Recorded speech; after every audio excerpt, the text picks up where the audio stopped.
Yo, welcome to Alpha Omega University. Welcome back to everybody that's watching. I thank all of you guys that have been watching every episode. I know there's a few of you loyal as fuck. I appreciate y'all. I appreciate the support.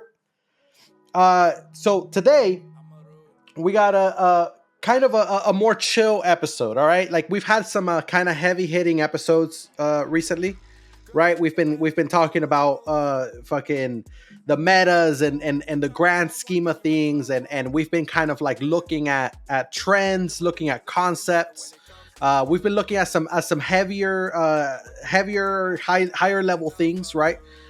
So this episode is going to be a little more of a step back, a little more relaxed, a little more chill, to kind of keep us, a balance, right? Because at the end of the day, we can talk about all the great things that will help us get better and better and better. But if we learn new things and we forget the basics, then we're gonna keep making mistakes, right? And we're gonna have to keep going back and relearning the basics. And that's what we don't want to do, right? We want to keep moving forward, but we gotta also keep looking back at the basics, right? So today we're gonna be talking about the episode's called Gearing Up, right? Because it's literally gonna be about gearing up, right? About fucking putting on your gear and getting out there, right? But with that being said, it's like, what gear should you put on, right? What gear should you wear? And not only what gear should you wear, I mean, so a lot of times players kind of just look at the leadership of the guild and say, oh, well, what's the build list, right? Like, what does the build list say I need to wear, right? What is it that I can wear, right? But it's like, that's the wrong way to look at things, right? You have to look at builds, individual builds, and assess them for what they give you and what they bring to the table, right? That's the major piece, right? Because just because something is approved in a guild list does not mean that it's actually good, right? There are plenty of builds out there that are part of build lists and guilds, and trust me, I know, because I've seen so many, man. Some people and some guilds have some crazy builds, man. So these people, right? They'll put out a certain build list, and they think that, okay, like this is a good build or whatever, right? Because it sounds good or it seems good, or there was this one or two players that I saw use it and it was like amazing, right? So it's like, we just got to add it.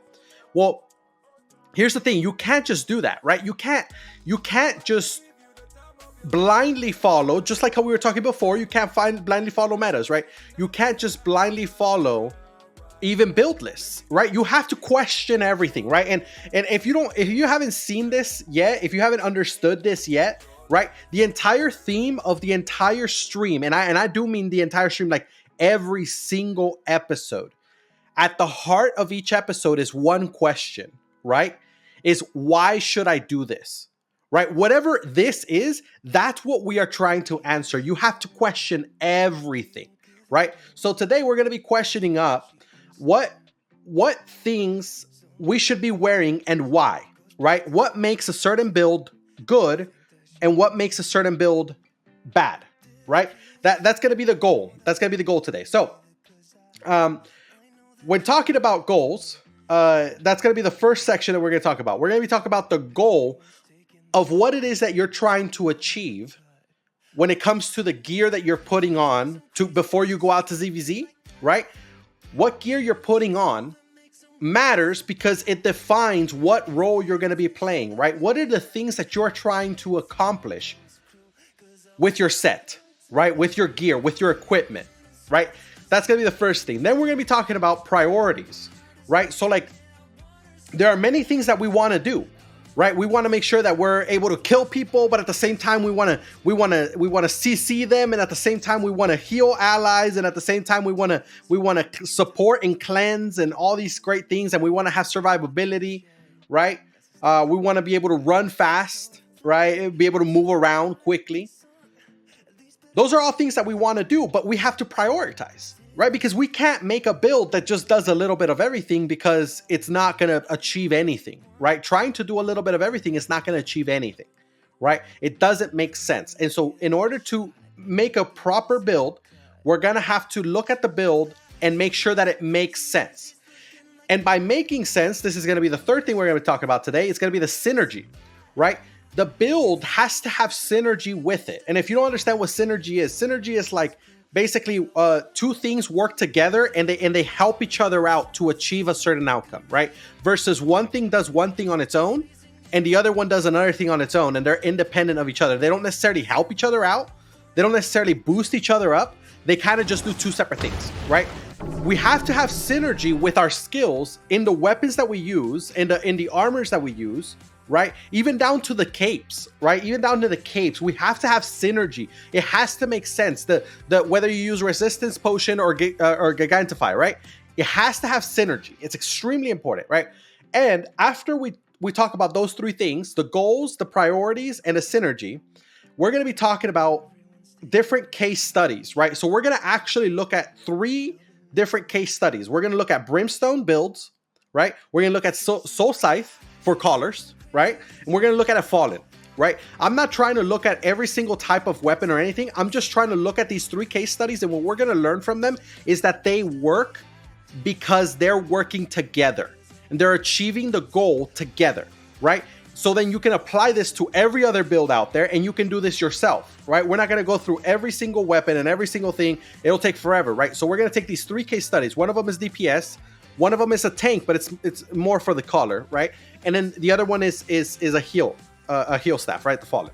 So at the end of this episode, we're going to be talking about how you basically build your own build, right? So after we talk about all of this and you kind of understand how we're breaking down things, now we're going to finish off with how is it that you can make your own build, test it, make sure it works, see the viability of it, and then actually implement it into like compositions. Maybe get it approved by your Zerg leader or things like that, right? So that's what we're going to be talking about today. Titin FTW for the win, I assume.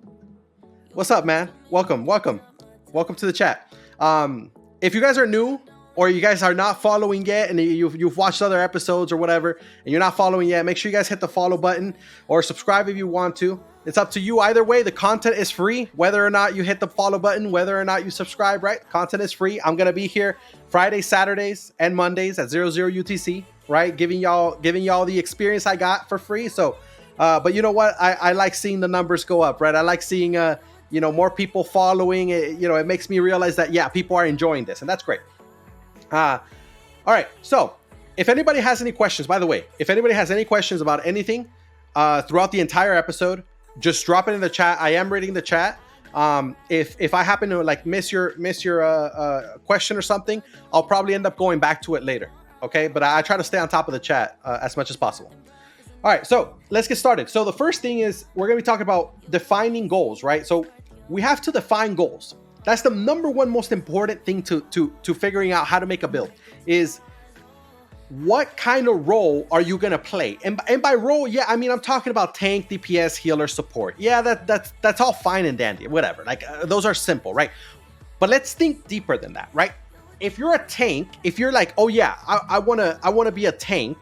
It's like, okay, great, right? You want to be a tank. That's awesome. But what kind of tank, right? You can't just be like, oh, well, I just want a tank. I just want to be in the front. And like, that's great. It's like, no, man, because there are so many different kinds of tanks, right? You have disengaged tanks, right? You have engaged tanks, you have clump tanks, right? You also have other kinds of tanks that are kind of like auxiliary tanks that are like more like the flank tanks, right? Tanks that are kind of watching, like tank scouts, right? People who are basically always on the rear of your Zerg or on the flanks of your Zerg, making sure you guys don't get flanked by some random bomb squad.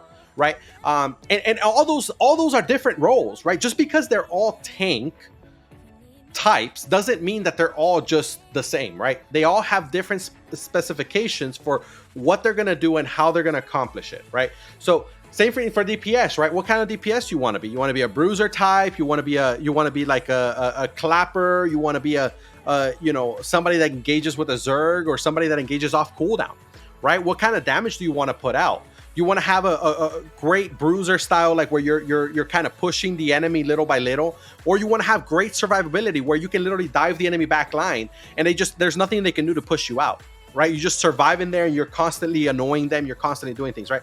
These are all different types. So you have to, before you actually get in and start looking at, oh, well, what build should I wear? The very first thing you should ask yourself is, what do I want to accomplish, right? what role do I want to fill in this CTA, in this fight, in this Zerg, right?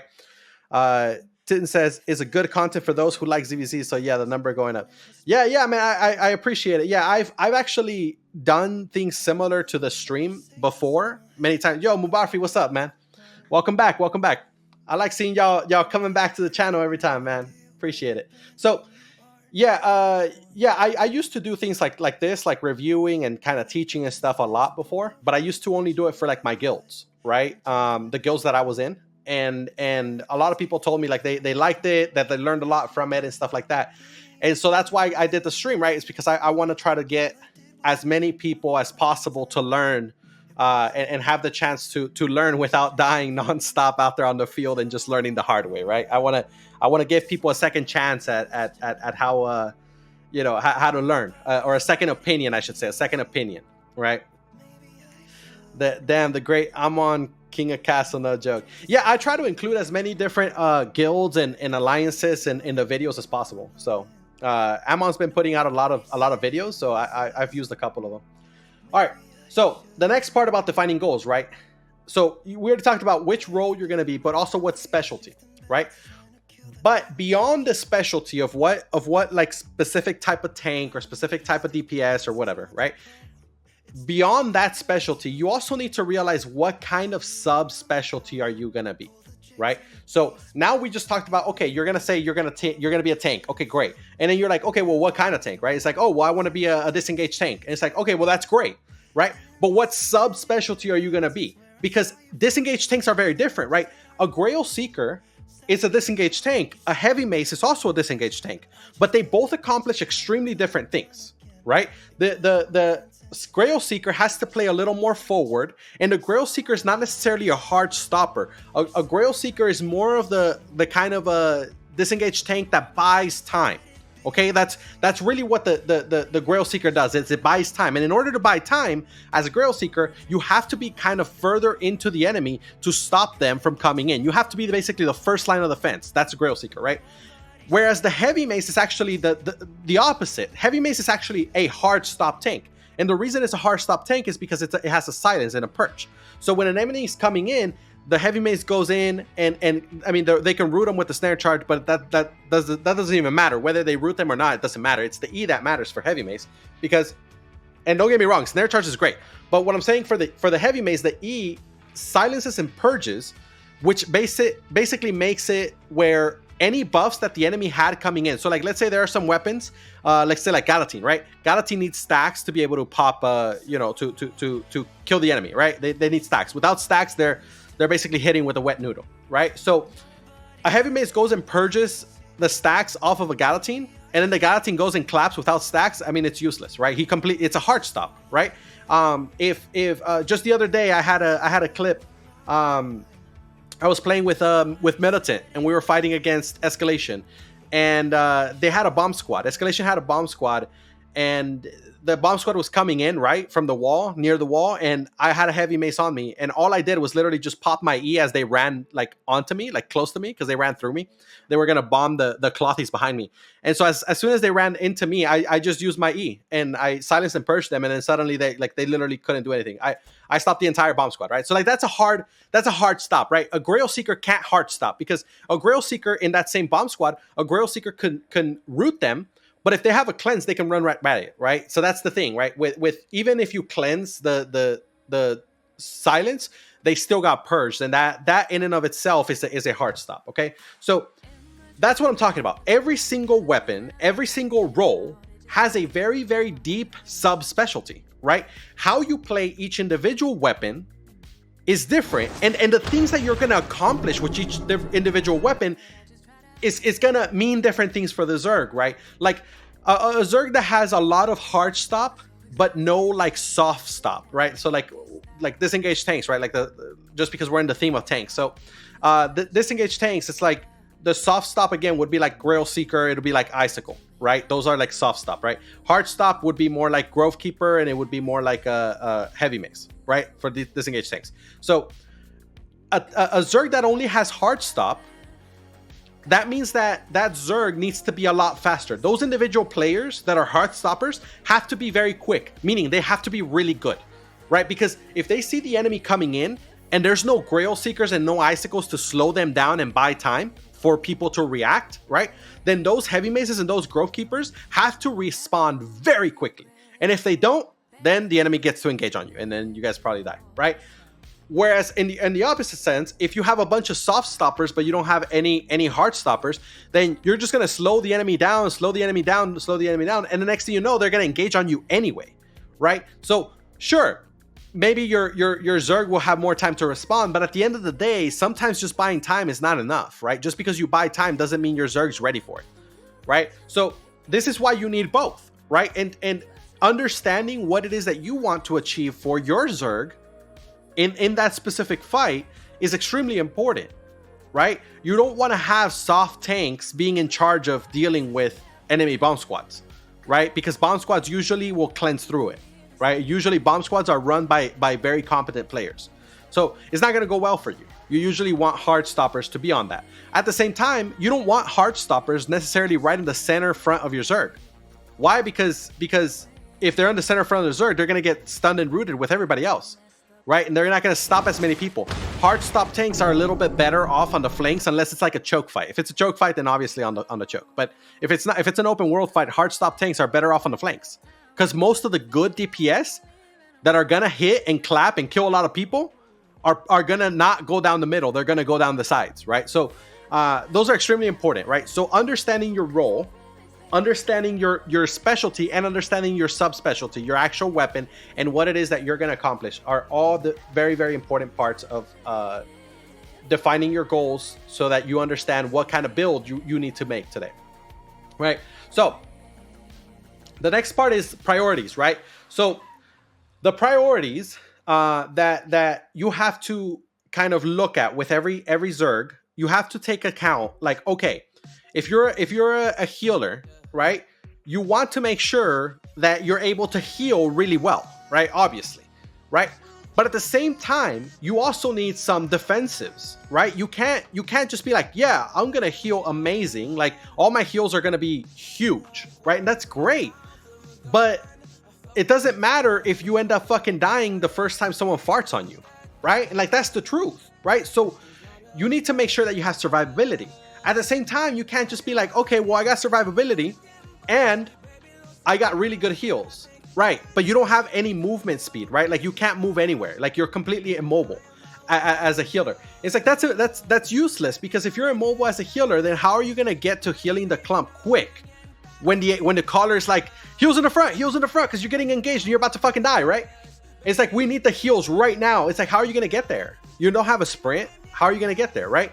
So that's one of the things that a lot of people, they use the mercenary shoes. I think they're the mercenary shoes, the ones that have the break free, the break free skill, right? And a lot of people use that, and it's like, listen, it's useful for survivability, but if you don't have the ability to move around the field, man, and all you have is that blink that you're probably saving to use as a defensive, then you're most likely always going to be out of position. Or if your Zerg is like trying to chase down an enemy Zerg, you're not going to be able to keep up with your Zerg.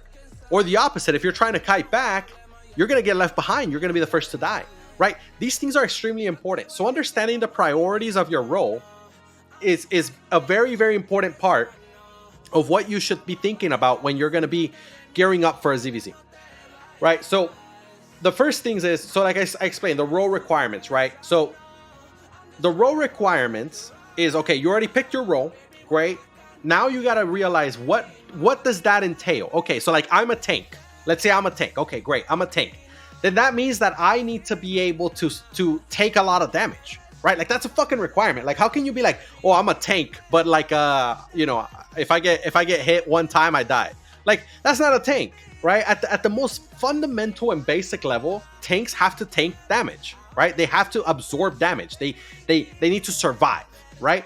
DPS, like, if you're a DPS player, I mean, it's obvious, right? You gotta be able to do damage, right? Like, that's absolute basic, right? Support, you must be able to assist your Zerg. If you're a support, you need to be able to assist your Zerg in some shape or form. Now, what shape or form that is, again, that's coming down to your specialty, but that's basically what the role requirement is. You're looking at what requirements you have in your role that you will have to follow regardless of what priorities you may or may not have. Okay. Now, another thing that you're going to have to look at is your role flexibility, right? So there are some roles that can use different types of things. So like, I'll put it this way, like enigmatics can technically run plate armor, or they can run cloth, right? I mean, technically they can even fucking run leather, right? I mean, it doesn't, like, I guess it's a medium, right? But here's the thing, right? When you're assessing something like that, you're gonna look at the flexibility of your role, right? An enigmatic with a plate armor has a significantly lower shield, but they have a lot more survivability, meaning that they can put themselves farther into the front than a clothy enigmatic can, right? Whereas a clothy enigmatic, yeah, he has to stay far back, but you know what? If they get that E off, they're gonna save everybody, right? Because that shield is massive, right? So those things are the flexibility of your role, right? Certain like say like melee DPS, some melee DPS use leather armor, others use cloth armor, right? And it's like, what are the trade-offs that you're able to choose from, right? You got to understand the flexibility. But while you understand the flexibility of your role, don't forget the role requirements, right? If you're a tank, you need to have plate armor. Why? Because or your chest piece, right? That's what I'm talking about, the chest piece. So why? Because you have to be able to tank damage, and that's what you need. You need plate armor, right? Some things just don't have that much flexibility, others do. Like if you're a healer, right?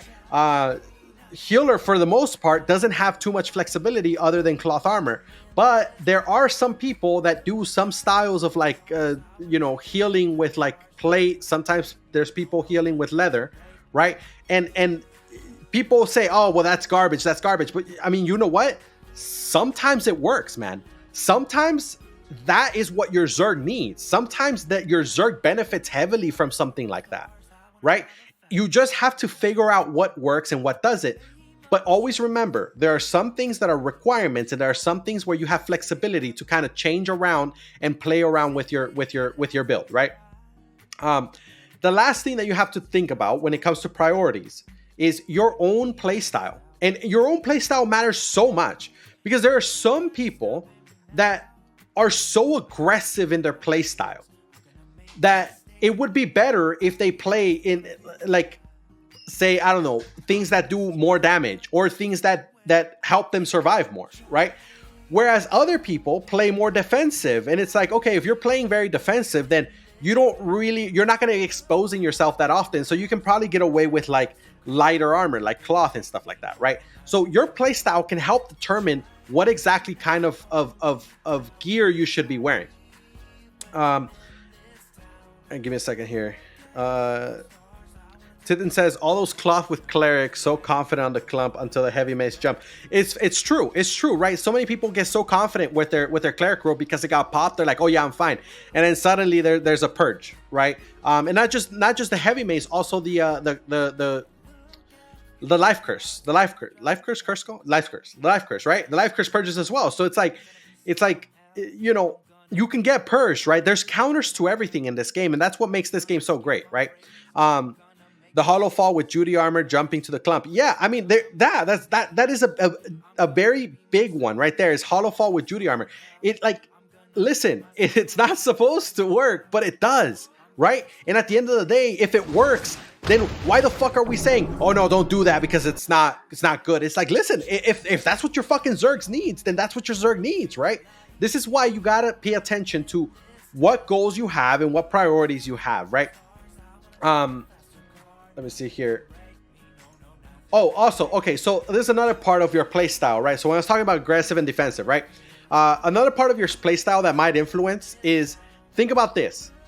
If your goal is to literally just get highlight reels of you killing people, right? If that's your goal, listen, I'm not condoning this kind of behavior, all right? I think people that just do this, that just wear glass cannon builds to just get a big ass highlight reel, I think that you're not learning as much as you could be if you just learn how to play properly, right? But some people do, and some people enjoy that, and that's what they like doing, right? And that's great.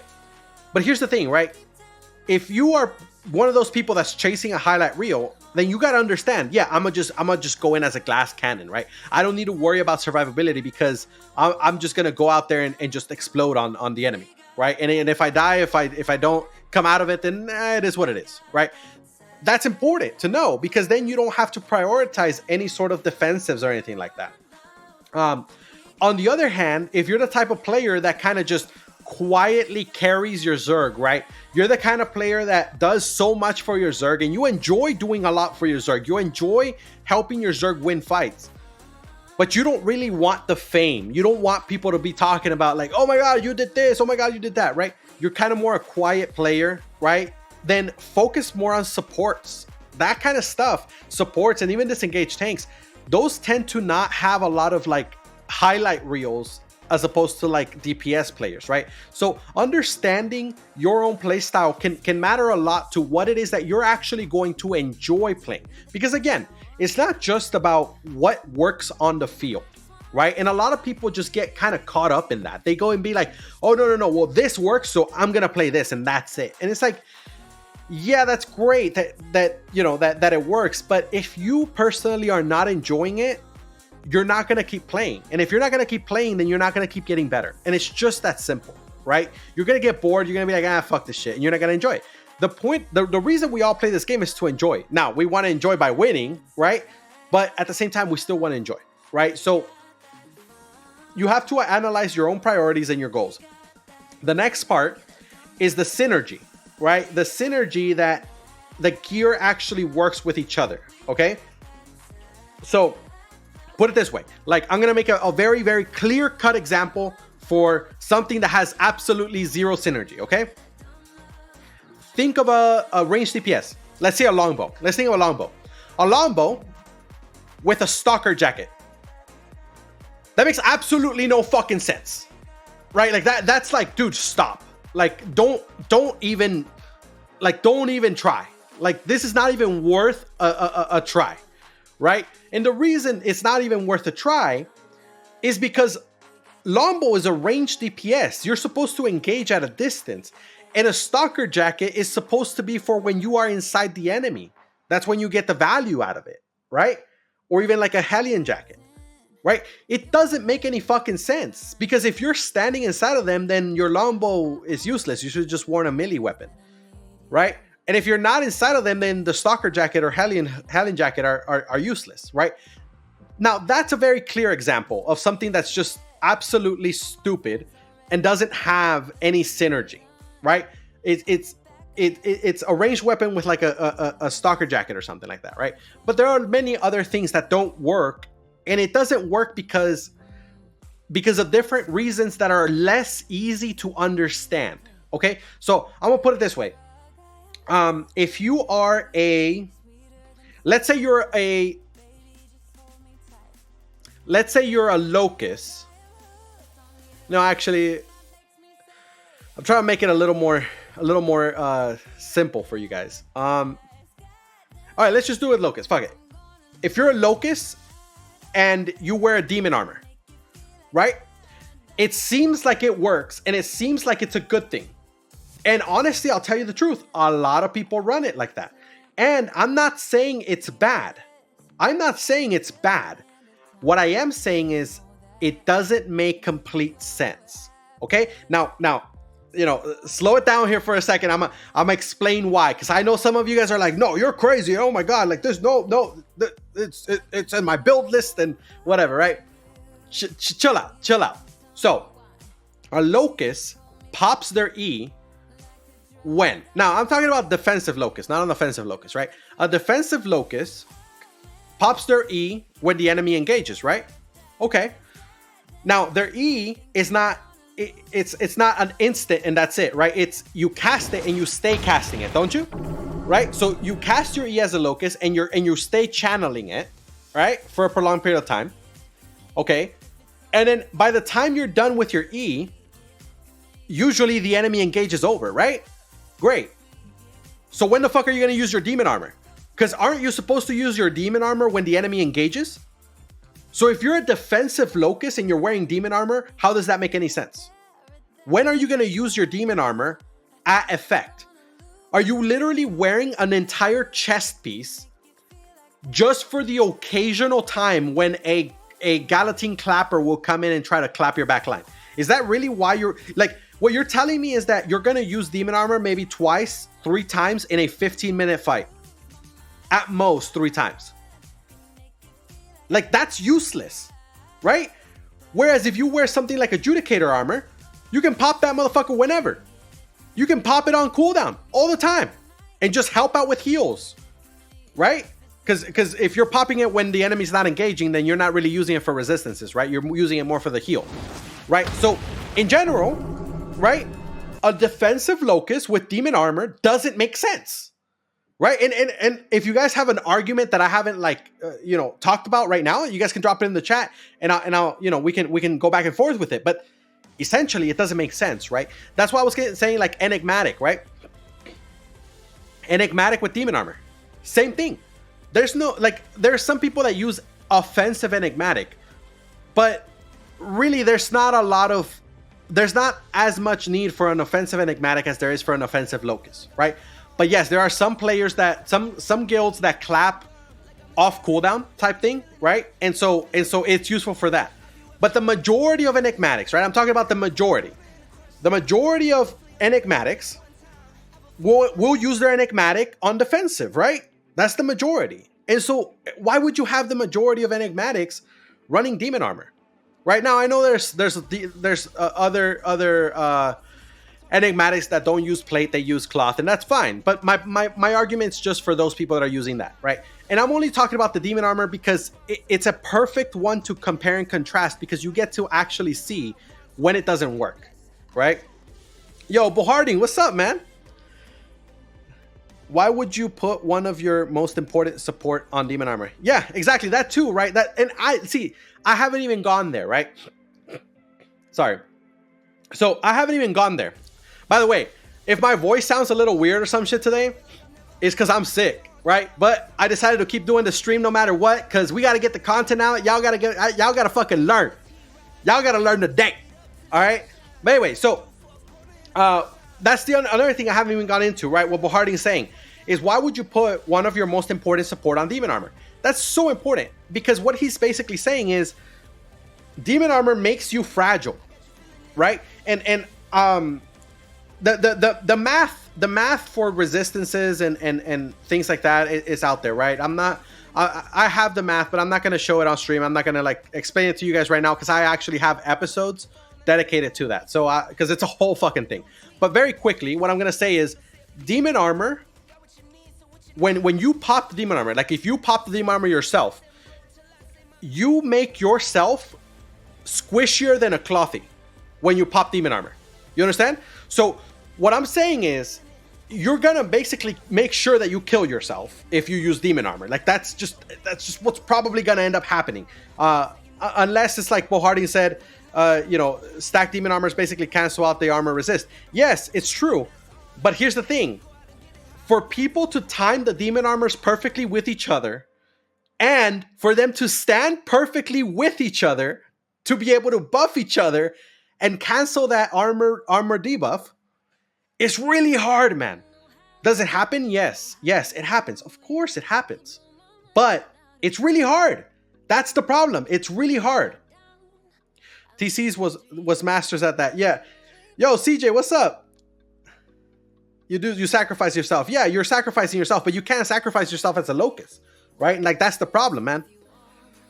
I never died so many times reflecting myself. Yeah, I mean, some Zergs, what they do is they run a lot of demon armors, right? And that's what they do. And so then it looks like they're working really well together, but actually they just have a lot, right? But the thing is like, you have so many demon armors, you're compromising your Zerg on some other things, right? You have less Judicator armors. And Judicator armors are really good because they boost the heals, right? And that's also very, very important. So there's trade-offs, right? There's trade-offs to everything. But what I'm saying is, when you're looking at the synergy of the role of the build that you're making, it's extremely important that you make sure that it all works together, that you're not actually making a build that is supposed to be doing a whole bunch of different things at the same time. The other day, I was talking to one of the guys in a militant, and he was talking to me about certain weapons that that he wants to kind of try out and trying to kind of like bomb with and stuff like that, right? And so we're talking about it, and basically it's like at a certain point, it's like they wanted to add a little too much, right? They wanted to add a little too much DPS, right? And it's like you just can't do that much, because if you start doing too much, then suddenly it's like you can't just pop everything at the same time. They're like, yeah, I'm gonna make my Q and my W do like this much damage, and then my E as well, and blah blah blah, and then I'm gonna pop them, and it's like, yeah, but like you don't realize that they all have cast time, right? So you're not gonna hit them all at the same time, right? So it's like there's synergy within the weapons themselves, not just weapons and armor, but everything has to have synergy. See, just saying, I mostly played Demon Armor and Grove, sacrificed myself a lot. Yeah. I mean, and that's the point, right? Is that it's very sacrificial with Demon Armor. It's very sacrificial. Sometimes it's worth it, and other times it's not. But at the end of the day, you're not gonna know if it was worth it until you're either back in the hideout, naked, or you survived and you killed the enemy clapper. I mean, you're not gonna find out if it was worth it until that point. So. So you got to understand the synergy of your build. Another thing that you got to kind of look at in synergy is the situational versatility. All right. So what I'm talking about situational versatility, I'm talking about, okay, think about this. If you have a build that does really, really, really well in fighting on chokes. All right. Let's just say in fighting on chokes, this weapon does amazing. Great. But the moment that you start kiting, it's just absolutely atrocious. It's worthless. It's useless. There's not like you're literally like you're just debuff at that point for your Zerg, right? You need to be able to have a build that can do different things, right? Like think about this. If you have a Demon Fang, right? You're a Demon Fang player. That's great. Awesome.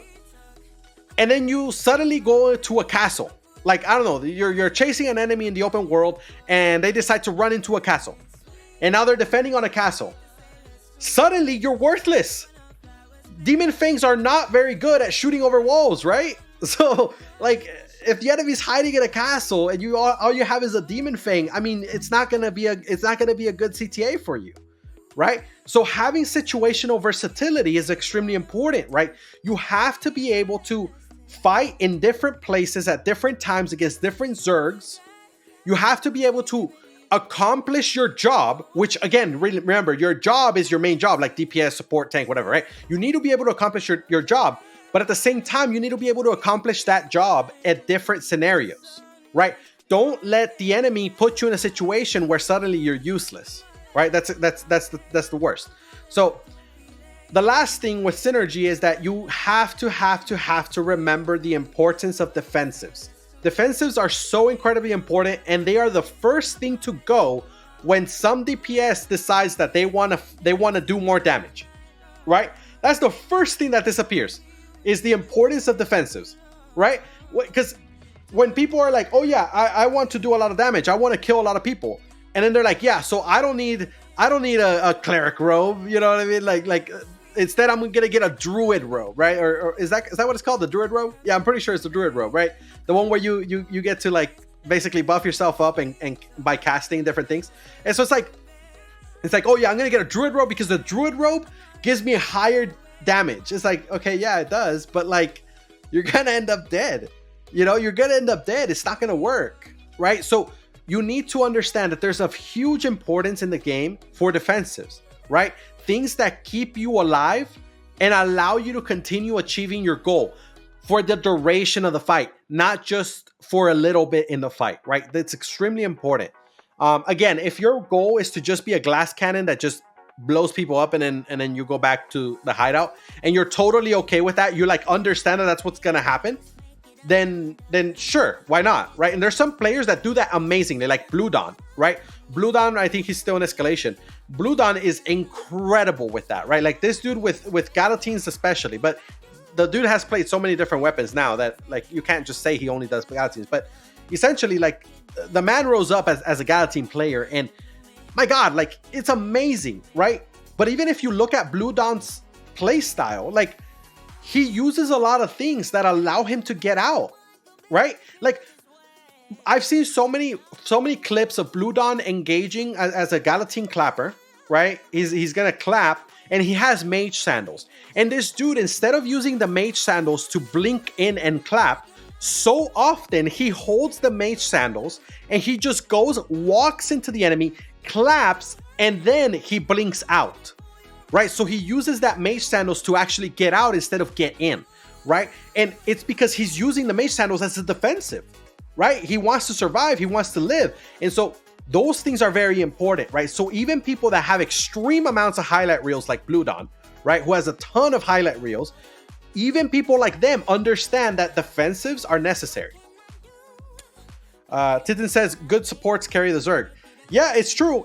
But at the same time, if you don't have certain roles that are doing their job, it doesn't matter how good supports you have, you're gonna die, right? Like if you don't have, like I said earlier, like if you don't have the hard CC tanks, right, or you don't have the soft CC tanks, or you don't have the certain healers, right? You don't have a lot of like burst healers. You don't have a lot of like wild healers, like wild staff healers, like nature healers, or rampant, right? If you don't have those, if you don't have some of them, then you can die over time by simply the enemy just constantly putting pressure on you, right? When your Fallens run out of mana, then you don't have any more heals at all, and then you just literally die. So yeah, I mean, good supports can carry the Zerg, but at the same time, it's got to be a group effort, and you got to understand what part of that group effort you're gonna fill, right? Understanding that is very important. So those are the three things right there, right? Defining our goals, priorities, synergy, right? So now we're gonna look at case study. All right, we're gonna look at a case study. The first one we're gonna look at is Brimstone, and the reason we're looking at Brimstone is because it's the easiest one to do, because it's so straightforward, and it dominated ZvZ for like 3.5 years, right?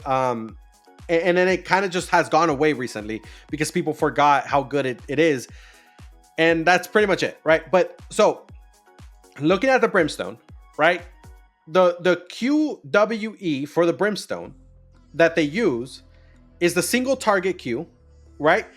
You have the single target Q. You also have the second AoE Q, like the little circle, like the 3-meter circle, 2-meter circle, that smoldering fire, I think it's called. And then you have the last one, which is like that flame wave, the newer one, right? The flame wave that you throw in, like on the third time that you throw it or some shit, it pops an extra damage or whatever, right? So those are the Qs for the Brimstone, right? The W, you have the firewall, right? You have the fire artillery. Fire artillery is the one where your guy channels and channels on a person, and then that person, as they walk around, it keeps like putting fucking like basically AoE Qs on the ground. You could also run the fire bomb or the fire wave, right? So the fire bomb does more damage, and I think it's kind of like, I think it's an interrupt as well. I'm not sure, but yeah, it does a lot of damage. And the fire wave is a knockback, right? But they all do damage. Yo, Black Boa, what's up, man? Is having red hair a requirement to use Fire Staff? No, it's not a requirement, but if you use Fire Staff a lot, dude, I hear that supposedly your hair in real life starts to change to red, bro. So I don't know, like I haven't played Fire Staff that much, but that's what I heard. I'm good, man. So, yeah, so that's the Qs, that's the Ws. The E is obviously, it's the regular Brimstone E. It's an instant damage, right? After the cast, it's an instant damage. It's also non-reflectable, and it's also a knockback, right? So that's just what the Brimstone is. That's what it has, right? So just looking at the Brimstone QWE, right? What makes sense to run? Well, okay, if you're gonna go and fight in castles, you probably do not want to run the single target Q, right? Because the single target Q, actually, I don't even think you can shoot it over walls. It's like SBI keeps removing it and putting it back in where the Q can shoot over walls or not. But let's just say it doesn't. Even if it does, it doesn't matter because it's too close, right? Like you're gonna kind of have to the distance because of the walls and all that in the castle. So the Q doesn't matter as much in a single target Q. So then you're gonna have a choice. You're gonna run the third Q, or you're gonna run the second Q, right? So in a castle situation, if you know for a fact that you're only gonna fight castles, you probably want to run the second Q, right? Just to throw a little bit of something somewhere, and that's about it. The first Q is not gonna be bad. It's just not gonna be as useful. That's all it is, right? The W, if you're gonna fight in a situation where you're gonna be like in a castle, right? Okay, so the fire artillery might be useful. I mean, because people are clumped up like hell, and the fire artillery W actually does decent damage if there's people on it, right? So fire artillery might be a good idea, right? Firebomb, fire wave, those two do more damage, right? So it's like, oh, I want to deal more damage. It's like, great, you want to deal more damage, great. And then firewall doesn't really do much damage at all. But firewall is a CC, right? It's like a CC option. And if you're confined to like the walls of a castle or the walls of a territory, then firewall is amazing. But even in open ground, even in open world, firewall is still really good because it's quite long, right? So firewall it's very versatile, right? Whereas fire artillery, because you get to channel it and not move, for open world, fire artillery is not that good, because also remember that AoE is pretty small. And so if in open world, people will go away from it, right? Firebomb and fire wave, I mean, again, it's just more damage, right? So it's like, what do you want to do? We'll go back to that in a minute, but I just want to like show you guys what it is that your options are as a brimstone, right? The E, obviously, I mean, it's the E. You can't change it. So when looking at what to wear with a brimstone, and you're thinking about, oh, okay, well, all right, I want to play brimstone. I like brimstone. That's great. I want to make sure that I play brimstone, and what is it that I need to have my gear be so that I can successfully play brimstone? What you want to do with brimstone is, so what is your role, right? Your role is DPS. What's your like specialty though? Well, it's burst DPS, right? That's what your specialty is. It's burst range DPS. Yo, what's up, Latorian? Welcome, bro. So because it's burst, you need to be able to drop the damage quickly, because you're going to be engaging with the Zerg. You're not an off cooldown clapper. And also, I'm not talking about brimstones that are like on the bomb squads and stuff. I'm talking about general Zerg brimstone. Okay, so you're going to be engaging with the Zerg. That's what you're going to be doing, and that's great.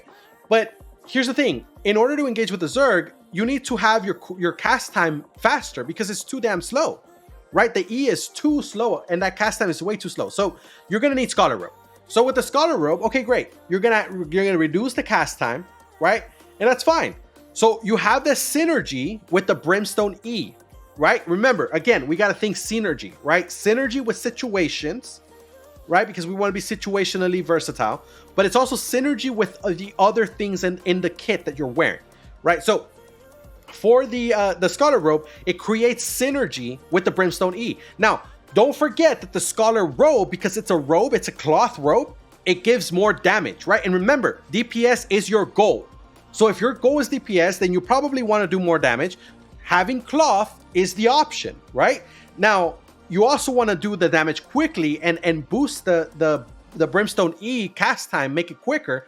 Scholar Robe has synergy there. So it's like, okay, so that makes sense. Let's move on. The next one is that what would you wear for your helmet? Right? It's like, okay, well, what can I use for my helmet? What is another thing that is gonna make me not be able to accomplish my job?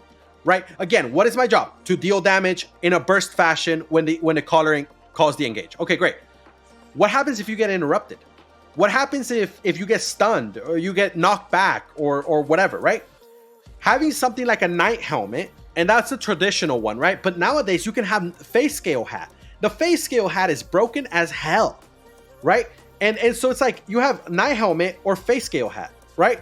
Both of them are going to help you be able to deliver that instant damage, right? They're going to help you get there to the point where you're going to actually be able to drop your damage when the caller calls for it. So you're going to be doing your job. Now, let's say you don't have the knight helmet or you don't have the face scale hat, and instead you run something like Assassin Hood. And I'm saying Assassin Hood because a lot of people tend to do that, right? They're like, oh, well, the Scholar Robe cast, the Scholar Robe cooldown is very long, so I need Assassin Hood. It's like, okay, let's think about that. You need Assassin Hood to reduce your Scholar Robe, but what are you sacrificing? You're sacrificing being able to hit the clump in the first place, right? Because if you get CC'd or anything or interrupted at all, suddenly it doesn't matter how quick your cooldowns were, because you just keep getting interrupted, right? So remember, when you get something, you're also giving something away, right? Who is this Tatooine? I don't know, bro. It's some noob. For the guys that don't know, the Tatooine guy on the screen is actually my alt. Anyway, so yeah, so understanding what works and why it works is extremely important. But remember, we have an issue, right? The Scholar Robe cooldown is really long. We have that issue. So how is it that we can reduce that cooldown without jeopardizing our ability to get to the clump and hit the clump, right? So we have an issue. The Scholar Robe's cooldown is an issue. Well, we still have boots. Out of all the boots, is there any boots that reduce cooldown? Well, yes, it's any leather boots. They have the refreshing sprint, right? The refreshing sprint reduces cooldown, not a lot, but just enough, right? Just enough where it works with your Scholar Robe, right? So you might just be 1 second, maybe 2 seconds at most off of cooldown, right? But that's bearable. That's doable. Because remember, you still have the bonus that you have the face scale hat or the night helmet, right? So you can get to the clump and cast your shit and know that you're going to drop the engage, right? Everything is working together. The boots are also giving you a little bit of a sprint, right? I think it's like 80%, 90%, which is fine. It's not huge, but it's fine, right? It's doable. You're getting everything you need. You need to run up to the enemy. Okay, you have a little bit of a sprint, right? You need your cooldowns reduced because of the Scholar Robe. Okay, well, the refreshing sprint does that, right? And then you look at the rest of your kit and it just works together, right? Let me see here. For the record, I told Slaya to accept your all best scout in the game. I appreciate you, bro. I appreciate you. Omelette 7.2 plus leather boots. Yeah. So I haven't even talked about the foods, right? But you're right. Food is extremely important, right? Because people are like, oh, well, I want to do damage. So they're going to be like, yeah, beef stew, right? Beef stew all the way. It's like, no, man, because you need cooldowns to be reduced. And the omelet does that. Right now, you don't need 7.2. Honestly, a 7.1 is fine. 7 flat, you're still going to be a little bit below on the cooldown, but 7.1 will do it for sure, right? It's like, just with that, you're going to be perfectly fine. You're going to hit every clump, and you have the ability to get there, drop your damage. Is it going to be as much damage as it would if you were a fucking glass cannon? No, but here's the thing. Glass cannons get interrupted all the time. Glass cannons tend to be the people that go and put up highlight reels on YouTube, and it looks cool and it looks great, and they're showing you like 10 clips of them getting huge claps. But I'll tell you the truth, the majority of those clips came in the last 3, 4, 5 months. So in the last 4 or 5 months, they only got 10 good claps, and they did this shit every fucking day. It doesn't work consistently, right? So again, if you're going to be part of the main Zerg, the main DPS, then you have to be consistent, because consistency wins fights, right? Brimstone build with like a night helmet or face scale hat, Scholar Robe, and the refreshing sprint on the boots will give you that consistency. Now, when you're looking back at the weapon itself, remember the Q and W, like what should you choose, right? Generally speaking, if it's going to be open world, single target Q for Brimstone is the best, because it allows you to push the enemy and keep pressure on the enemy, right? Whereas in open world, the second Q is an AoE, and the third Q is not that big a deal, right? So between those two, unless it's like for like 5v5s, right? But we're not talking about 5v5s, we're talking about ZvZ. So it's like those two Qs are not that useful because people can kind of like walk away from them. It's a big open area, right? But a single target Q, if an enemy walks into your lines, into your back line, you can just start Qing him, right? Put a lot of damage on him. The W is like, what should you choose, right? Fire artillery, we already talked about it. It could be pretty good for like close quarters, like a castle or territory. Great. But what about firebomb? It's like, oh, well, I want to do more damage. It's like, yeah, you want to do more damage, but then again, remember, situational versatility, right? What does a little more damage, what is that going to accomplish? Remember, your E already is a big burst DPS, right? So it's having a little bit extra damage on your W is too greedy. You have to be versatile, right? Being versatile means you should have firewall on your W. Why? Because it allows you to kite back the enemy, right? It also allows you to stop the enemy from crossing chokes. And it gives you breathing room when the enemy does go and dive you and they're inside your back line. You put up that firewall and it gives you survivability, right? Again, you're trading DPS for versatility, right? And understanding that is very important. Now, I'm not saying, oh, you only have to run that and that's it. No, that's my opinion. But at the end of the day, here's the thing. There are certain situations where certain things are better than others, such as if you're part of a bomb squad, why the hell do you want a firewall? You don't give a damn about a firewall if you're a bomb squad, right? If you're a bomb squad, then firebomb would be great because you want to put out as much damage as possible, right? These things are the things you need to think about when you're going into fighting for your Zerg. Here, let me catch up on the things here. Yo, Dex, what's up? I remember using Hunter Shoes instead Royal Sandals because the main focus was to get all the Zerg on cooldown. So everything hits together like synchronized. Yeah. I mean, and that's the thing, right? If your Zerg is not synchronized together with the same cooldown, then you're not going to achieve anything, right? And we actually talked about this a few episodes ago in the meta episode, because we were talking about how cooldown syncing was actually not a thing at the very beginning of the game, and it became a thing at some point, right? And when it did become a thing, it was great because everybody was like, whoa, that's huge, that's important. And then suddenly everybody started syncing cooldowns. But nowadays, it's like we've gone back. And then a lot of Zergs don't have the same cooldown on things anymore, right? And so things are not hitting as synchronized as before. And so very often when people are like, oh my God, like I can't engage my damage, like I don't have any damage, what's going on? It's because your damage is hitting at different times. They're not synchronized, right? Usually that's the case.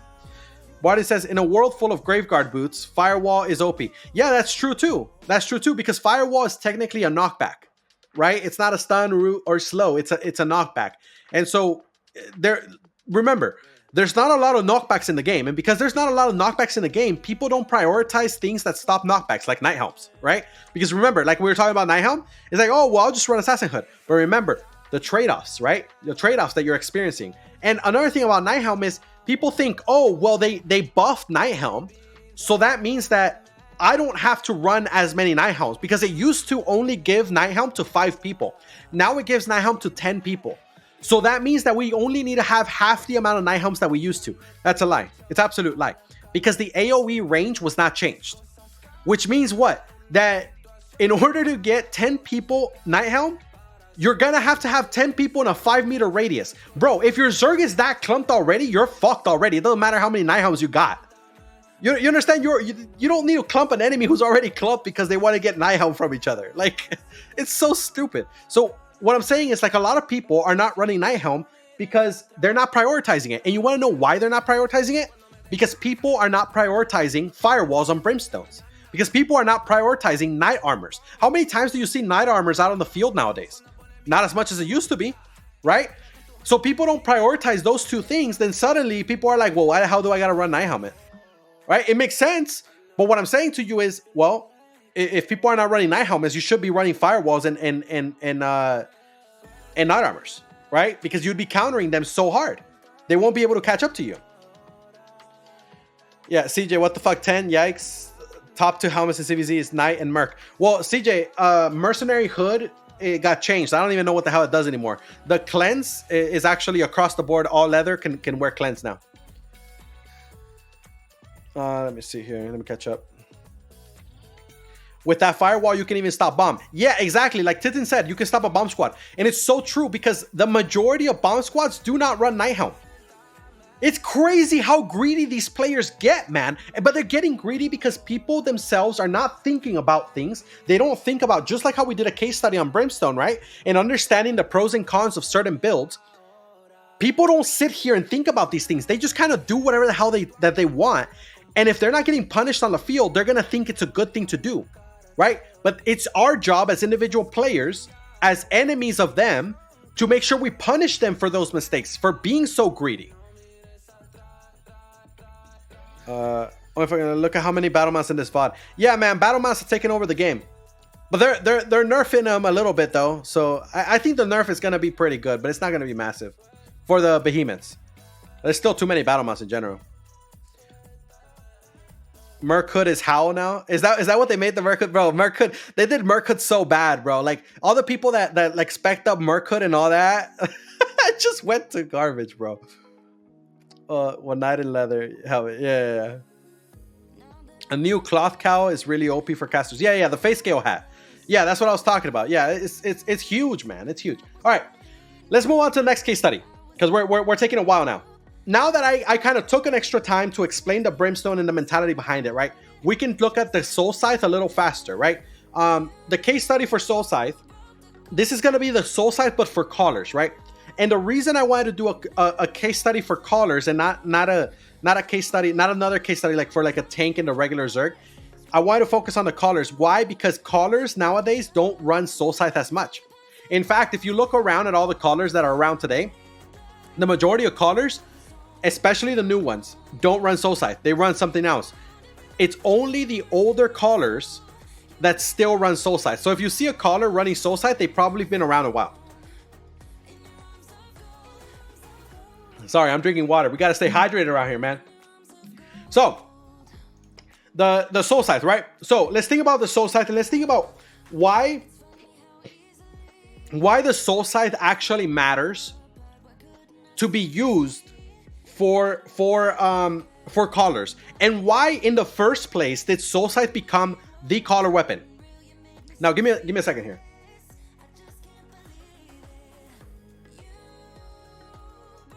All right, so the soul scythe matters for callers because callers need mobility. All right, callers need mobility. Like that is absolutely known. It's always been known, and that has not changed, right? I know people will say, "Oh, well, like no, you're living in the past, or you're doing things like it's 2018 or whatever." What I'm saying is, this has not changed, man. Callers need mobility because callers need to be able to go from one side of the Zerg to the other side of the Zerg very quickly to be able to deal with multiple fronts, especially more today than before. Especially more today than before. Because it used to be that most fights was like one front against maybe two fronts, right? Most fights, that's what it was. It's one against two fronts, right? Nowadays, shit. One-on-ones are like fucking unicorns nowadays, man. Or even 1v2s. Nowadays, you have like 2-3 fronts on each side on a daily basis. And that's like literally like a normal little fight, man. Right? So mobility has not become less important for the caller, but instead it's become more important for the caller. But yet now we have callers that run, instead of soul scythe, they run things like a one-handed mace, right? Where they have air compress on the W. Or they run the hand of justice, right? It's like, it's so bad to be a caller doing that, because I want you to think about this, right? If you're the caller and you engage into the enemy, right into the front, into the heart of the enemy, when the enemy counter engages, where the hell do you think you're going to be standing? You're going to eat their engage completely, right? And it's like, here's the thing. We have so many callers that go and complain. "Oh, my Zerg let me die. Oh, healers, you guys suck." It's like, no, you're playing the wrong shit, right? You're playing the wrong shit. Like, how the hell am I supposed to heal you when you're literally telling the enemy Zerg, "I'm right here, hit me"? Like, come on, man, right? But this is what they do. Right? And then they go and blame it on other people, like the supports or the whatever. It's like, no. It's your fault because you came out with this shitty ass build. Because remember, the caller needs to stay farther away from the enemy and be able to call out engages at a distance. I mean, think about this. When you look at history, right? Just like fucking human history. And you have like the generals and shit. It used to be very long ago that the generals used to like charge in battle at the front of the entire army, and you know, it was like some fucking Lord of the Rings shit, right? But it's like at some point the fucking kings and queens and generals realized that's pretty stupid, right? That's pretty stupid. I'm gonna stay back here on top of my horse and tell other people what to do, because from back here I can see everything. And I'm also safe. I'm not gonna die, right? And it's like people in Albion are just like, you know what? Human history is wrong, right? The caller needs to be at the front. It's like, I don't understand it, man. It's crazy. So what I'm saying is, the caller needs to stay back. It needs to stay safe, because the caller is the most important part of the Zerg, right? If the caller has to use their cleric cowl to save themselves because they threw themselves at the enemy, then that's a waste. Because then the enemy knows, oh, they don't have cleric cowl. The next engage, I can hit just him. and make sure he dies. It's so easy to kill callers nowadays, right? So again, the caller needs to stay farther back so that they can see everything that's going on. And if they get counter engaged, the caller will see that without them having to worry about, I need to survive, right? I can't tell you how many times I've seen callers like in different ZvZs where they go in, they engage, they kill some people, and then the enemy counter engages and they kill everybody around them because they cleric out and they're the only one that survives, right? And then the enemy starts to run his Zerg down. And now the caller's like, not even with his Zerg, he's like in the backline of the enemy trying to catch up to his Zerg because he doesn't have any fucking mobility to try to catch up to his Zerg, right? And he's like, oh, I gotta get there. And they're like trying to call things out when the caller literally can't see anything. They just can't see anything. All they see is fucking red on their screen. And then all of a sudden they get mad at their Zerg. They're like, well, why didn't you follow the crown? Well, maybe because the crown is in a terrible position. Maybe that's why, right? So this is why Soul Scythe is still the best option for callers, because Soul Scythe gives you mobility. So let's look at that mobility, right? When looking at the Q, it has the cartwheel. The cartwheel itself gives you great mobility. Why? Because the cartwheel moves you faster than the like, even if you don't get hit and it doesn't proc anything, the cartwheel itself, the movement is actually faster than if you would just walk, right? It's just slightly faster. But beyond that, if somebody does hit you with anything while you're cartwheeling, you get like, what is it, like a 20 or 30% speed boost, right? That's massive, right? That's massive. When you want to just move around the Zerg and look around at everything that's going on, that's massive. And then the W, they'll usually run stun run, right? So many times that callers like slowly started saying like, oh, I don't need to move as much. And they started using other things like rising blow. It's like, no, dude, you're the caller. You need mobility. Stun run is like 30%, right? So between cartwheel and stun run, you have a lot of mobility. Not only that, cartwheel, if you're rooted and you use a cartwheel, I don't know if a lot of people know this, especially people that don't play Soul Scythe that often. But if you are rooted and you use cartwheel, it actually breaks you out of the stun of the root. Now, it doesn't actually break you out of the root, but it actually allows your character to move. Whereas other things like, let's say I'm rooted and I use like a snare charge, right? My character will move, and then as soon as he lands somewhere else, he's gonna like kind of like rubber band back to where I was, right? Cartwheel is the only skill in the game that actually allows you to move while rooted, right? So cartwheel is incredible, right? Because if the caller gets rooted, now his mobility is hindered, so he can use a cartwheel to keep on moving. It's extremely important. So again, stun run, again, mobility, right? And another thing about this, the Soul Scythe is the E. The E is extremely important. Why? Because the E has no cast time. You just throw that, right? It's instant. You just throw it. Now you can say, oh, well, Hodge is instant. Yeah, it's instant. But again, you're going into the enemy. This one is ranged. This is a ranged E, right? That you get to throw. Not only is it a ranged E, but remember, the players need to know where you want them to engage. When the players see a giant freaking tornado flying in one direction towards the enemy, I think it's pretty freaking clear where the caller wants you to engage, right? It's an extremely useful visual hint towards your Zerg as a caller, right? So yeah, the Soul Scythe is like one screen range. Yeah, it's huge, and yes, it's a knockback. It slows, right? It's so useful. But again, people don't think about this shit. They just want to run other crap because they say, and I promise you guys, this is crazy, right? I've had so many people in this game, people that started playing like in 2020, and they'll come up to me and they'll tell me, oh, your builds are old. You're living in 2019, bro. It's like, dude, like, you're crazy. Like, you need to learn. Like, you need to understand why this was the meta for so many years. But again, it's not being exploited, right? When they do this, they get away with it. And why are they getting away with it?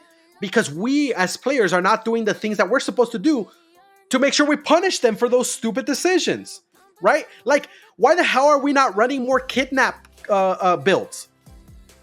Seriously, why are we not running more kidnap builds? Shit, a fucking Hodge caller comes in and Hodges my entire Zerg in the front. Great. Now I'm gonna kidnap the motherfucker all the way back. He had never seen a Zerg again. Right? But it's like, no. Like, that's not meta. That's not meta. It's like, get the fuck out of here, man. We make the meta. We choose what is meta, right? Who dare to talk to you like that? I want name. Bro, it's so many. I can't tell you. Like, it's so many people. So many people from all different guilds, man.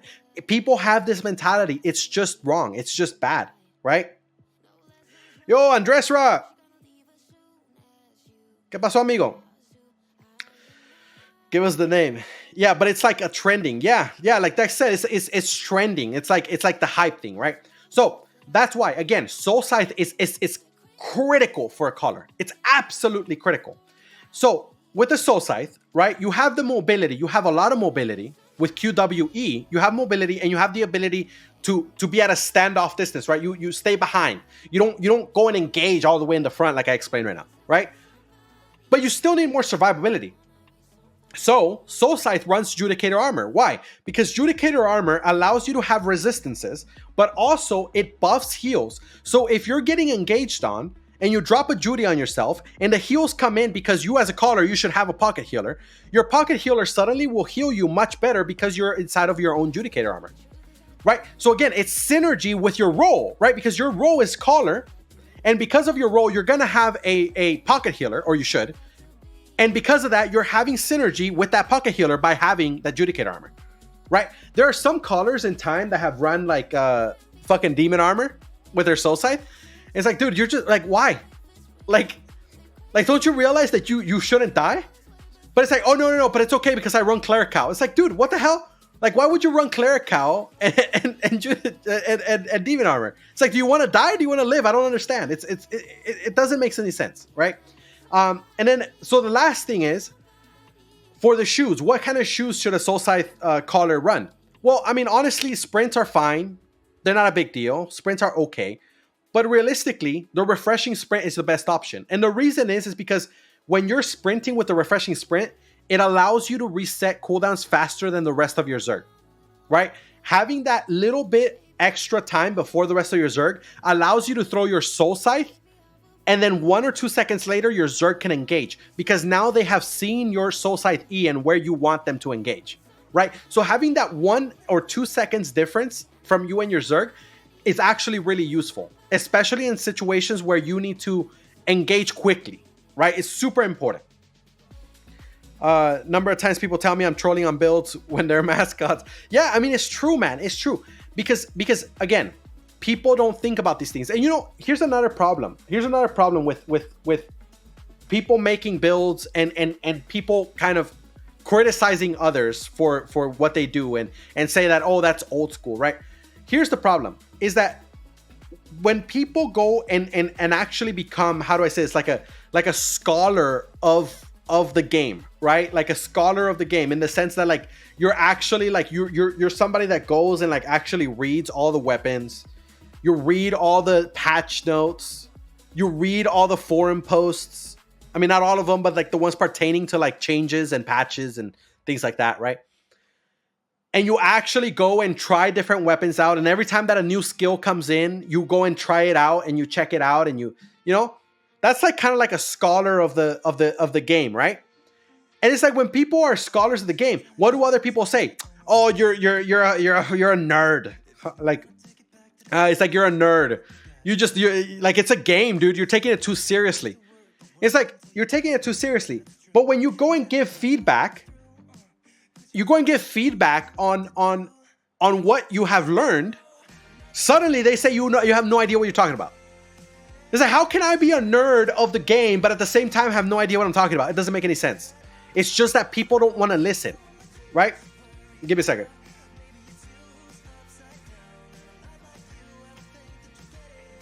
So I gotta be drinking water, man. Gotta stay hydrated, especially right now, man, that I'm sick. My throat and all that, it's on fire. Blazing Chad. What video are you watching? Oh, that's OG, bro. That's back in like, that video that you guys are watching right now, that's like 2018. Like early 2018. That's a while, man. That's a while ago. COVID? Nah, man, I just got a regular coat. And there are people molding when they get killed. Ultraviolet said, because they don't adapt. Yeah, it's true. It's true. But here's the thing. It's just like I said about the caller, right? The caller that goes in and gets clumped and dies and blames his healers and his supports. Here's the thing.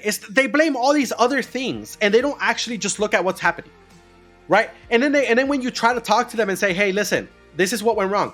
They go and be like, no, you know what? I don't think so. I think you're wrong. I don't think you're right. And it's like, why? And it's like, oh, well, because that's not meta. It's like, what? Okay, what the fuck? Right? Like, people think that the meta just has always been meta, like, forever. I don't understand why. All right, we got to move on. So the last case study is going to be the Fallen, right? So with the Fallen, right? What is your role? Right? It's fucking easy. You got to heal, right? Okay, great. So you got to heal. But with a Q, you have two choices, right? With Fallen, you have the single target heal, the single target Q, and the AoE Q, right? Now, if you're gonna be somewhat of like a pocket healer, you better be running single target heal, because the AoE Q is not gonna heal shit, right? So you need to make sure that again, your goal fits what you're wearing, right? What you're using. The W, what can you wear in the W? I mean, there's a lot of different things that you can run in the W. Again, if you're a single target, if you're a pocket healer, and you need to heal like a specific person, say like the caller, then having that I don't know what it's called. It's like the Holy Blessing, I think it's called. The W, Holy Blessing. The one that gives you the one that gives you like higher heals and also gives you resistances, I think it does, right? Like that one could be really good, right? But if you're going to be just a general Fallen healer, an orb would probably be better, right? These are things to keep in mind, right? It's, remember, you got to accomplish your goal, right? Now, when you're going to use your E, I mean, it's a cleanse, but it's also an AoE burst heal, right? I mean, that's simple. We're not going to change the E. So what should you use for your armor, right? With a Fallen. Okay. Well, remember, you have a cast, right? Now, the cast is not as long as the Brimstone we talked about earlier.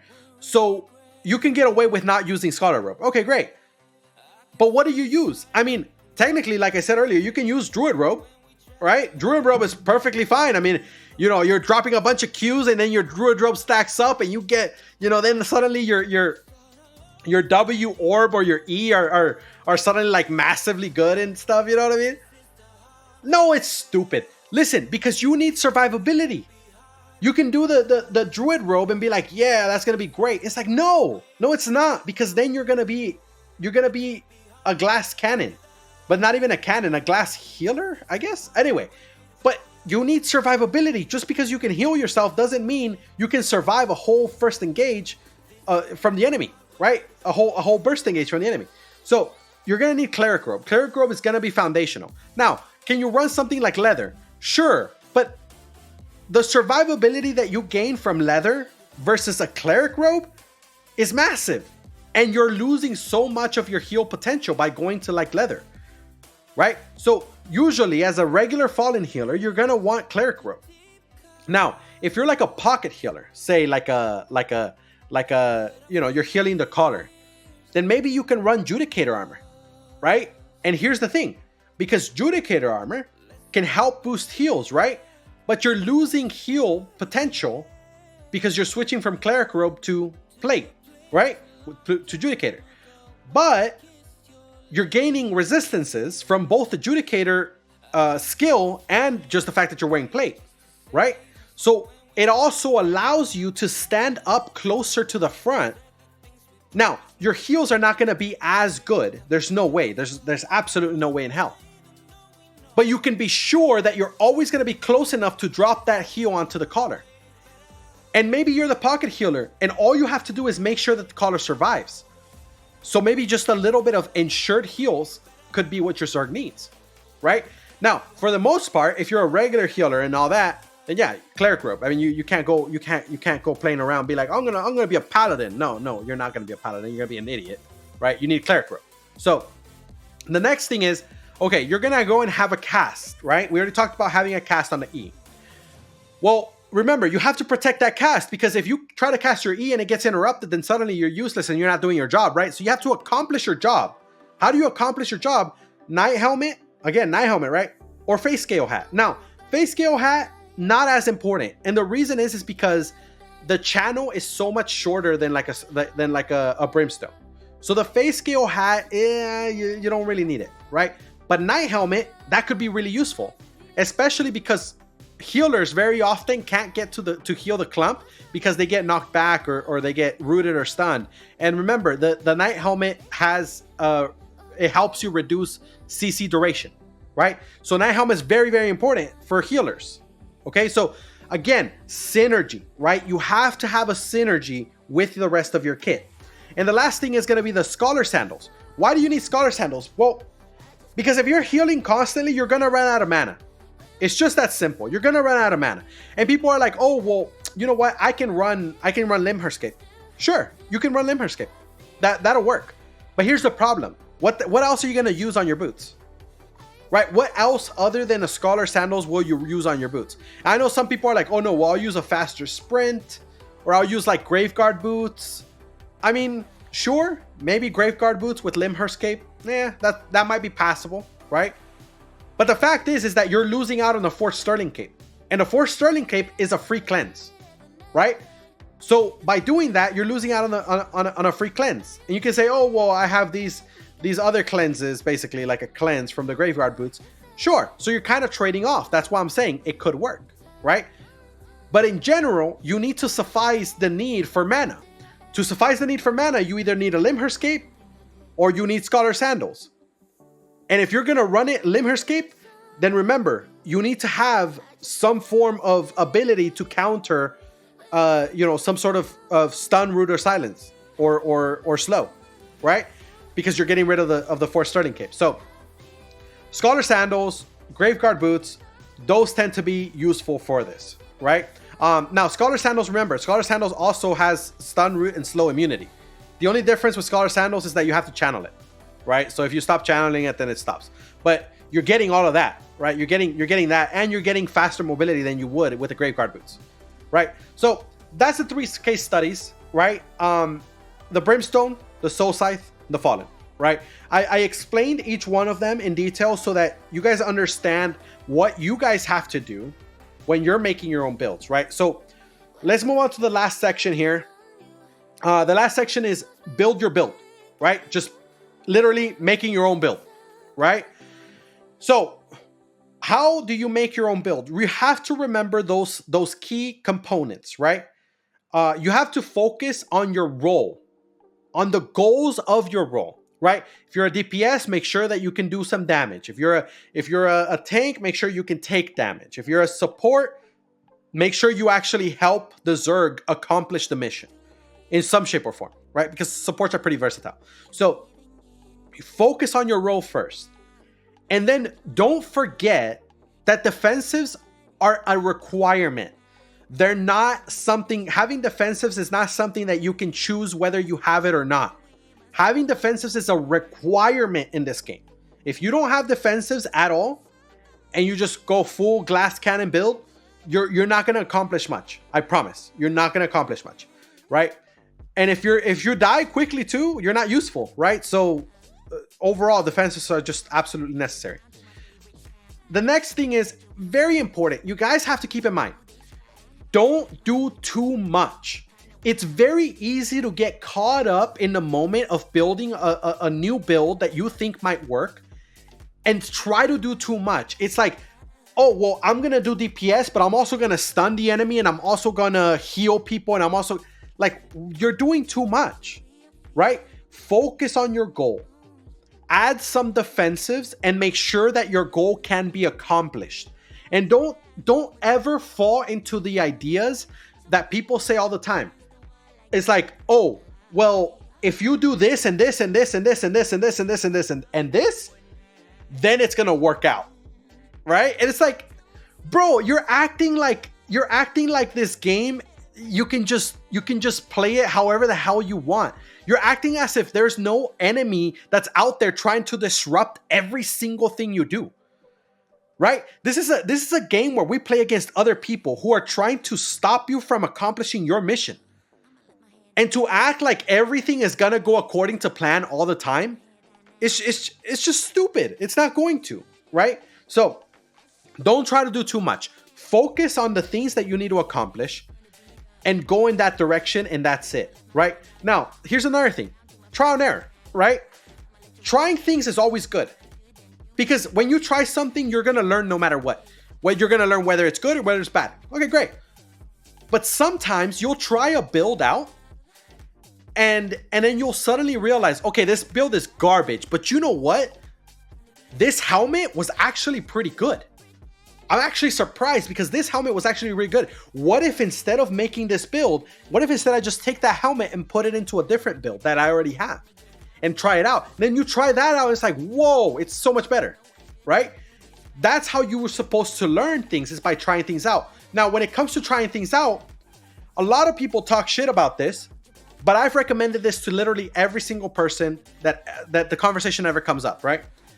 I tell them, if you ever want to try out any build, literally any build for ZvZ at all, any build, put on the build, go to 5v5's arena or 5v5 crystals, and go test it out in there.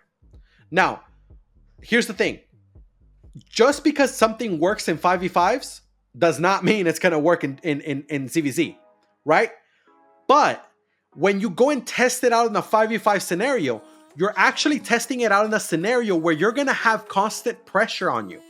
You're going to test it out in a scenario where you're going to have enemies trying to stop every individual cast that you make. And it's going to show you if this build may actually be viable in open world, right? And I'll tell you, I do this all the time, right? I literally do this all the time. Every time I have an idea about something that I want to test, some build or some new weapon or some new armor, I go and I test it out in crystals, right? The 5v5 crystals, the ones that you don't need gear and shit in it.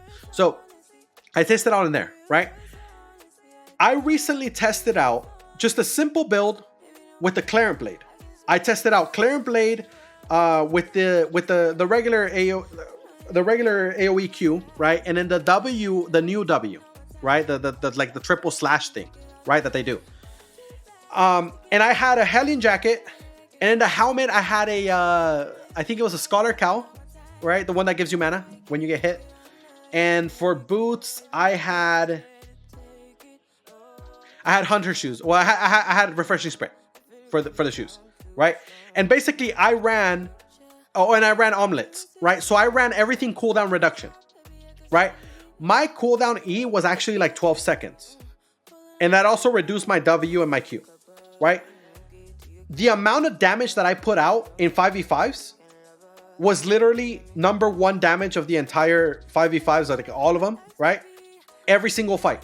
And I fought like 20 of them. Every single fight, I was top damage, right? Now you can say, oh, well, that's because you're playing against a bunch of noobs. Maybe. But at the end of the day, it's possible, right? Which means what? That build may actually be viable for ZvZ. Now, I haven't tried it in ZvZ. Maybe it's absolute dumpster in ZvZ. But here's the thing. It showed me something. It showed me that the damage output between the W and the E was actually decent. I'm not saying it's good, but I'm saying it could actually be decent. Not only that, the mobility was what surprised me the most. The mobility, because the W gives you good mobility.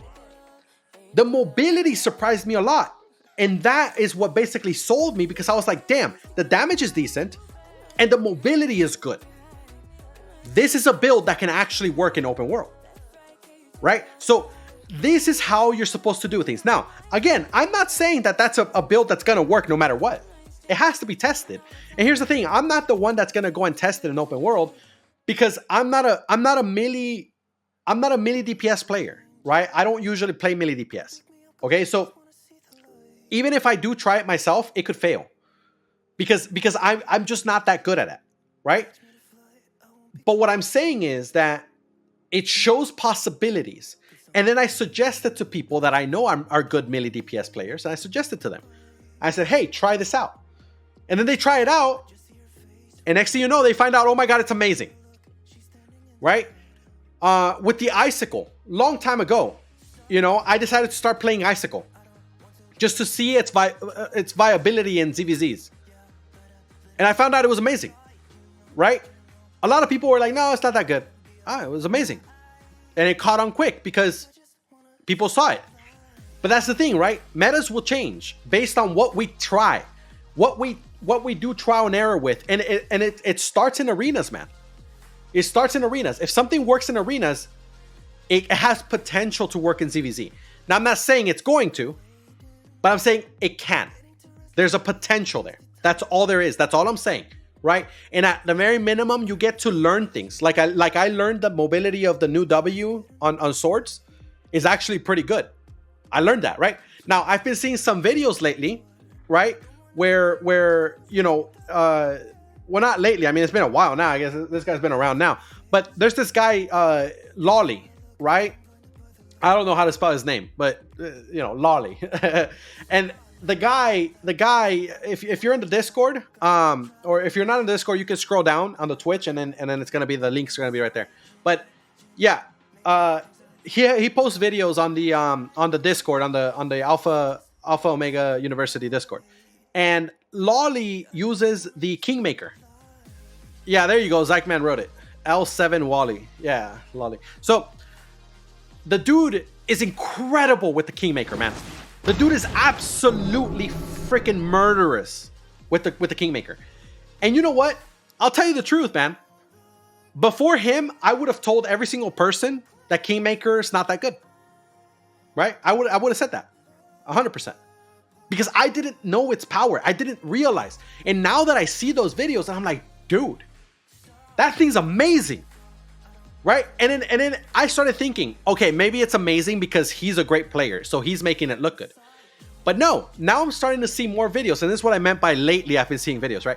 Because now I'm seeing more and more videos from different people, different players, from different guilds and different things, whatever, that were influenced by Lolly using the Kingmaker, that they themselves now are using Kingmaker, and they themselves now are doing great things with the Kingmaker. Right? But it's not in the meta. Oh no, you should be using Demon Fang. I mean, why? Kingmaker does great, right? So this is what I'm talking about. It's all trial and error. Every single thing that is quote unquote meta was tried by somebody at some point, right? There was a Lolly for every weapon out there, right? For Enigmatic, it was me. I talked about Enigmatic first before anybody. I didn't talk about Icicle first before anybody. I saw from other people, but I'm the one that kind of started pushing it, right? But Enigmatic, yeah, I was the first one that started pushing Enigmatic onto people because people didn't think it was great, and now it's like it's a requirement, right? And again, people don't like to think that there are individual players that have a great influence on the game, but it doesn't make sense. Think about this: bombing with a brimstone, right? Bombing with a brimstone. If you're an old enough player, you'll remember a guy named Number One Brimstone. Number One Brimstone, right? I forgot what his main character name was. I can't remember. But yeah, Number One Brimstone, man. Like, here's the thing. I mean, back then, when people would be like, "Oh yeah, how did Brimstone become meta?" Everybody was like, "Yeah, Number One Brimstone, absolutely." The guy came from Arch. Right? It's like, how did a guy from Arch, right? An alliance that everybody's like, oh, well, it's whatever. How did a guy from Arch influence the entire game where Brimstone was the number one ZvZ weapon for DPS for 3.5 years? How? Schmoes. Yeah, you're right, Tidden. It's Schmoes. Schmoes. Yep. Right? Now, I'm not saying that Number One Brimstone was the first one to ever use it. I'm not saying that. I'm saying that he used it in a way that made it extremely viable, much more than every other weapon out there. He had extreme influence on it. And that's what I'm talking about, is that every single one of us as individual players can have an influence on the game. All we have to do is look at builds objectively. Don't look at builds like, oh, well, that's not meta, or no one uses that, right? There's another guy, Foxglove Zinho. This dude would come out, we used to play in BA, and the dude would come out with the weirdest fucking builds, man. And one of the builds that he used and actually worked, and he ended up using it a lot, Fox used a Heron Spear. right? Is that what it's called? The Heron Spear? The one that stuns? I'm pretty sure it's the one-handed one that stuns. I'm pretty sure it's Heron Spear. So that motherfucker used Heron Spear, right? And everybody's like, dude, what the fuck are you wearing? You know, like, come on, man. Like, stop trolling, Fox, right? And the motherfucker suddenly started coming out with videos, man, showing every clap after clap after clap after clap, where he single-handedly would wipe 10 men on his own. Like off cooldown, sometimes on cooldown, like on the engage, right? The dude was beast with it. And it didn't catch on. It didn't catch on. But it didn't catch on not because it wasn't good. It didn't catch on because people were just so opposed to it. The truth is, Heron Spear is still great. But you don't ever see it on the field, do you? Right? And that's the point. Is that we can all have our names on certain weapons and influence the game. Right? There's this other guy, Pizza Dad. Right? Pizza Dad, again, in Blue Army. Pizza Dad basically made the one-handed arcane an extremely powerful weapon. The one-handed arcane, the one that silences and purges. My God. He made an entire build with that and the Armor of Valor. I think it's called Armor of Valor, the one that silences when you get hit. Right?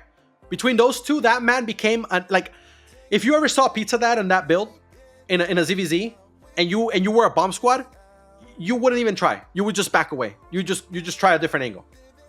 Because he was going to stop you single-handedly. It's just that simple. Right? So that's why we had to make this episode. Because this episode is extremely important to understanding that different builds work. And just because some builds may be quote-unquote old does not make them bad. And also, just because some builds are not meta, they're not being used at all, like the Heron Spear, does not mean it's not good. There are so many different weapons and builds as a whole and different play styles that were not around for years, and suddenly they're around, right? And it's like people discovered them and they're like, oh my God. And then you look back and it's like SBI never patched that. They that's just the way the weapon was always, and they just always it always was like that, right? Like another one is like the Great Arcane right now. After the way they changed the Great Arcane, right? And after they changed it, now suddenly so many people are like, oh no, Great Arcane sucks. It's like, dude, are you crazy? The Great Arcane as it is right now is still fucking great. It's incredible what you can do with the Great Arcane. But because they changed it, now it's not meta, and because it's not meta, now everybody thinks it's shit. It's not shit. Right? Now let me catch up here on the after that fucking sermon, right? Hold on. I am main Brim. I don't know why they stopped using it. Actually, the problem with Brim before was that you can get easily canceled your E, but now with the new Mist head, you can't get canceled now, and people isn't using an element. Well, here's the thing. You used to be able to get canceled all the time before. But it was still good. It was still great. That's why it was still used. Because even though you were still getting canceled, it was still effective enough. All right, am I back? Am I back? Hold on. Am I back? Am I back? Say something in the chat if I'm back. Yeah. Y'all just gotta F5 that shit, bro. That's all right. Give me a second. Let me fix this shit. This is the second time this happened. The first time was actually the first episode, and I didn't know what the hell to do. This time I knew exactly what to do. Just sit here and wait. I don't know what the problem is. I think it's a problem with the Twitch. I use the Twitch Studio beta, and because it's in beta, it's sometimes it's kind of a little bit buggy, right? But it's all right. It's not a big deal. Because it just comes right back up, so it's not a big deal. But yeah, so yeah, it's like people are obsessed with the melee Zerg right now, right? Like the Torian said, but it's not that they're obsessed with melee Zerg. It's that they're obsessed with this current way of playing. That's what they're obsessed with. You understand? Like they're obsessed with the meta. That's what it is. It's the problem that people are obsessed with the meta. And yeah, Great Arcane E is insta drop now. It's amazing, man. It's incredible. So Great Arcane has been slapping for me lately. Yeah, man. I mean, it's great. It's a great like disengage style weapon. I mean, it is, but you know, people are gonna have trouble getting their guild leaders to accept it, right? Because so often, so many guild leaders think that they know what the hell they're talking about, and with that, it makes it hard, man. It makes it hard on a lot of people, right? Because if they don't see like the top guilds like Escalation or like Pora or you know, Black Order running it, like if they don't see those guilds running it, then they're like, oh no, then it's not good. And it's like, that's not true, man. That's not true. There are plenty of things that are really good that the top Zergs in the game are just not doing. All right, any last questions or anything before I shut it down, or before Twitch shuts us down again? I'll give you guys a minute because I know that the chat is delayed.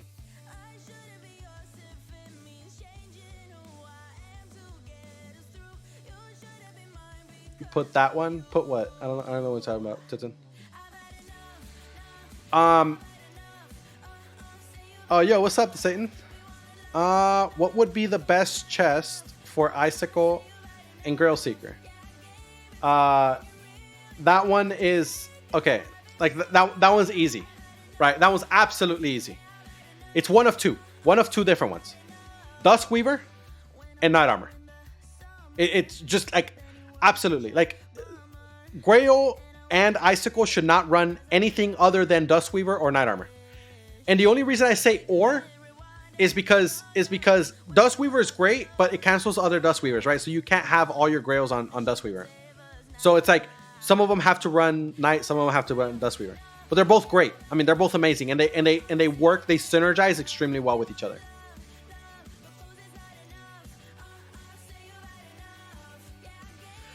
Brimstone PvP Clapted Schmoes. Yeah, man.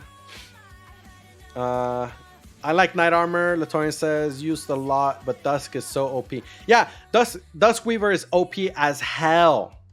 I really hope they don't nerf it, because I like the playstyle of like a Duskweaver. I'm not using it myself, but I think it's very good for the game. But it is definitely OP. 100% it's OP. That's why they immediately made it so that you can't stack them, because they knew it was OP from the beginning. All right, so tomorrow we're gonna be talking about same time for tomorrow. Now tomorrow I'm gonna go out tomorrow.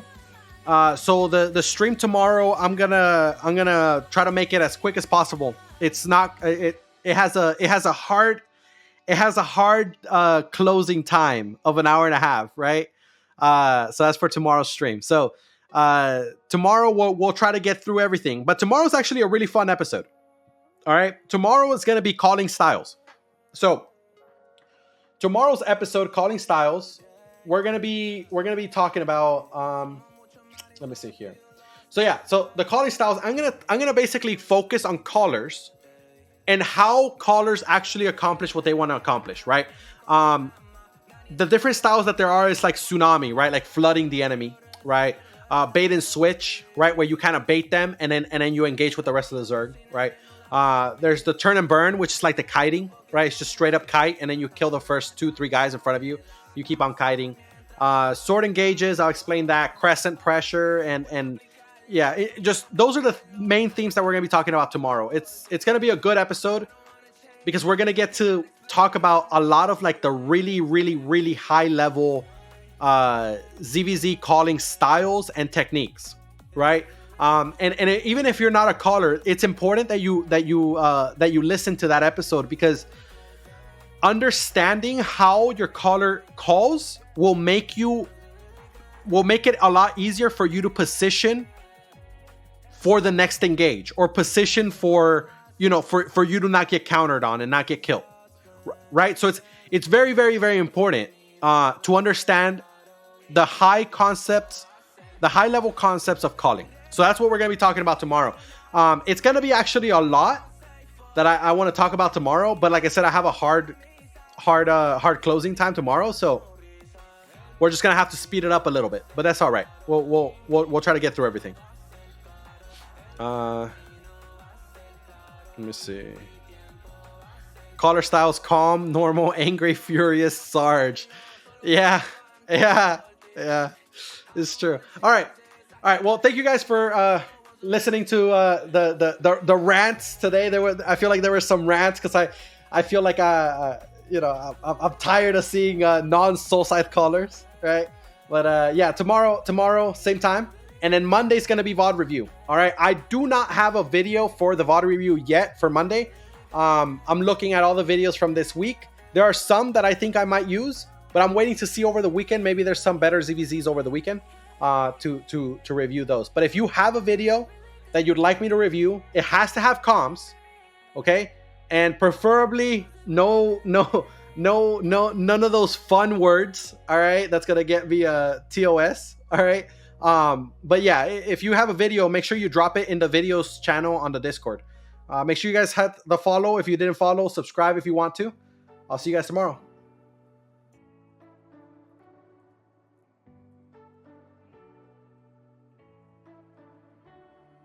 You say you don't wanna get in trouble, that you don't find 'cause you got me. I don't wanna break your little bubble, but you gotta wake up to reality. 'Cause I can see